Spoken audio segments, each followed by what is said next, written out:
ചിങ്ങം രാശി മകം, പൂരം, ഉത്രം നക്ഷത്രത്തിന്റെ ആദ്യ കാൽഭാഗം. ഈ നക്ഷത്രങ്ങൾ ഉൾച്ചേർന്നിരിക്കുന്നതായ ചിങ്ങം രാശിക്കാർക്ക് ജന്മത്തിൽ വ്യാഴനും ചൊവ്വയും ശുക്രനുമാണ്. 2-ലായിട്ട് സൂര്യനും ബുധനും രാഹുവും, 4-ൽ ശനി, പ്രധാനമായും അഷ്ടമസ്ഥാനത്തിൽ കേതു എന്നുള്ളതായിരിക്കുന്ന ഗ്രഹസ്ഥിതിയാണ് ചാരവശാൽ പറഞ്ഞിരിക്കുന്നത്. സമയപ്രകാരം ഇവർക്ക് ദോഷകരമായിരിക്കുന്ന ഒരു സമയമായിട്ടാണ് ഈ മാസം പറഞ്ഞിരിക്കുന്നത്. ധനപരമായുള്ളതായിരിക്കുന്ന വിഷമതകള്, സന്താനങ്ങളെ കൊണ്ടോ അല്ലെങ്കിൽ ദാമ്പത്യപരമായോ ഉള്ളതായിരിക്കുന്ന വിഷമങ്ങൾ മുതലായുള്ളതായിരിക്കുന്ന പ്രയാസങ്ങൾക്കുള്ള ഒരു സാധ്യത പൊതുവെ കാണുന്നുണ്ട്. ഒപ്പമുള്ള വ്യക്തികളിൽ നിന്നും വഞ്ചനാപരമായിരിക്കുന്ന പെരുമാറ്റങ്ങൾ ഉണ്ടാകാമെങ്കിലും കുടുംബപരമായിട്ട് കുറച്ചൊരു ഗുണം, സഹോദരന്മാരിൽ നിന്നും എല്ലാം തന്നെ ഗുണങ്ങൾ പ്രതീക്ഷിക്കാവുന്നതായിരിക്കുന്ന സമയമാണ്. ആരോഗ്യപരമായും അത്ര കണ്ട് ഗുണപ്രദമല്ലാത്തൊരു സമയമായിട്ടാണ് ഇത് പറഞ്ഞിരിക്കുന്നത്. പാരമ്പര്യ രോഗങ്ങൾ അല്ലെങ്കിൽ ഉദര സംബന്ധമായുള്ളതായിരിക്കുന്ന രോഗങ്ങളെല്ലാം തന്നെ ബാധിക്കുവാനുള്ളതായിരിക്കുന്ന ഒരു സാധ്യത പൊതുവെ കാണുന്നുണ്ട്.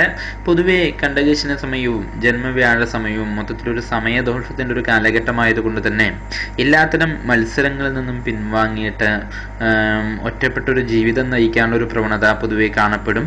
അതിൽ നിന്നെല്ലാം പൊതുവെ മാറ്റം വരുത്താൻ സ്വയം ഒന്ന് ശ്രമിക്കുന്നത് കുറച്ചൊരു ഗുണം ചെയ്യും. അതിന് ധാർമ്മികപരമായിരിക്കുന്ന കാര്യങ്ങളെല്ലാം ചെയ്യുന്നതും അതുപോലെ തന്നെ ക്ഷേത്രാരാധന അല്ലെങ്കിൽ സ്വയം ഉള്ളതായിരിക്കുന്ന ജപം, പൂജ മുതലായുള്ള കാര്യങ്ങളിലൊക്കെ ഏർപ്പെടുന്നത് ഏറ്റവും ഗുണകരമായിരിക്കും എന്നാണ്.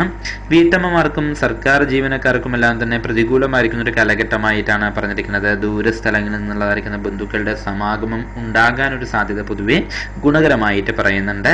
കുടുംബപരമായുള്ള രീതിയിൽ കുറച്ചൊരു പ്രയാസങ്ങളും കാര്യങ്ങളെല്ലാം തന്നെ വരാം. വാഹനങ്ങൾ വഴി അപകടങ്ങൾ ഉണ്ടാക്കാനുള്ളതായിരിക്കുന്ന ഒരു സാധ്യതയും പൊതുവെ പ്രധാനമായിട്ടും കാണുന്നുണ്ട്. പ്രതീക്ഷിച്ച ഭാഗത്ത് നിന്നുള്ളതായിരിക്കുന്ന സഹായങ്ങളൊന്നും തന്നെ ലഭിച്ചു എന്ന് വരില്ല എന്നുള്ളതും ഒരു ന്യൂനതയായിട്ടാണ് പൊതുവെ പറഞ്ഞിരിക്കുന്നത്. നിയമരംഗത്തുള്ളവർക്കും വൈദ്യശാസ്ത്ര രംഗത്ത് പ്രവർത്തിക്കുന്നതായിരിക്കുന്ന വ്യക്തികൾക്കും പുതിയ രീതിയിലുള്ള പ്രവർത്തന ശൈലിയെല്ലാം തന്നെ ആവിഷ്കരിക്കുവാൻ സാധിക്കുന്നതാണ്. കർമ്മരംഗത്ത് സാമർഥ്യവും ആർജവും പ്രദർശിപ്പിക്കുമെങ്കിൽ കൂടിയും ഉദ്ദേശിച്ച രീതിയിലുള്ളതായിരിക്കുന്ന വിജയം ലഭിക്കുന്നത് സംശയമാണ്. എങ്കിലും ക്ഷേത്രപരമായിട്ടുള്ള പ്രാർത്ഥനകളും അതുപോലെ തന്നെ ശാസ്താവിനെ നിത്യവും ഭജിക്കുന്നതും ഒരു പരിധിവരെ ദോഷത്തിന്റെ കാഠിന്യത്തിന് കുറവാക്കാൻ സഹായിക്കും.